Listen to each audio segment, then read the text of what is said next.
In this presentation, we will take a look at the assessment of control risk related to revenue process. We've discussed the components of the revenue process. We discussed the consideration of the inherent risk. And remember, the inherent risks are those types of risk factors within the revenue process that if we did not have any controls, the inherent riskiness of the revenue process. Now we are considering the control risks, which are those controls that we would put in place after typically considering what the inherent risks are. The control risk then mitigating to some degree some of the inherent risks within the revenue process, depending on the type of organization or industry we are in. As the auditor, of course, we want to consider what the control risks are related to the revenue process so that we can have an understanding of those controls, assess them as high or low, and have an understanding of how much substantive testing we need to do then with relation to the revenue recognition process. So control risk assessment revenue, we want to understand the revenue process based on a reliance strategy and document it. So we're going to test the internal controls with relation to the revenue process. Then, of course, document that. That's going to be part of our audit evidence. Plan and perform tests of controls on revenue transactions. So we're going to have to do testing of controls on the revenue transactions and set the control risks for the revenue process and document it. So then we're going to basically say after the test of controls with relation to the revenue process, we want to set what the control risk will be.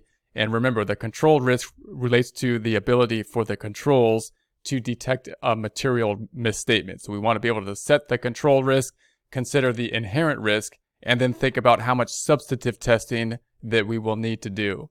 So we'll need to get an understanding of the control environment. The control environment, an understanding of the control environment is usually done on an overall entity basis. In other words, we're kind of considering within the control environment the overall attitude towards internal controls within the entity. That's usually done from a top-down perspective. What's the attitude at the top with relation to the control environment that usually flows down or flows through the entire organizations. Entities' risk assessment process. Understand how management thinks about risks that are relevant to the revenue process.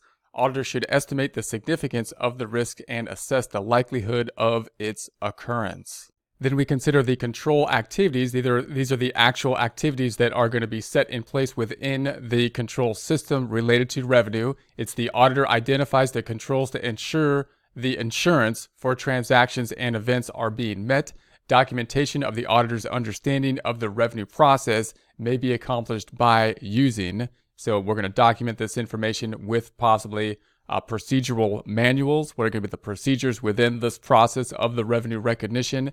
And remember, the control activities are the actual controls that are going to be in place. So now we're thinking about how can we document our understanding of the actual controls that are in place.